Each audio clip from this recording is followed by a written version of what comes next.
pus parece embrulhante. Não, olha, não desliga no ar, Tatiana.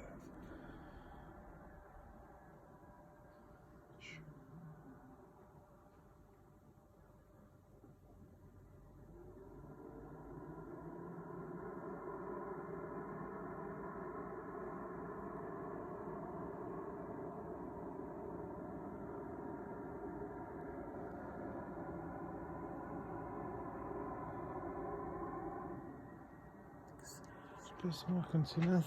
Hã? Isto parece um ar-condicionado gigante. Uma coisa bem presa. Oh.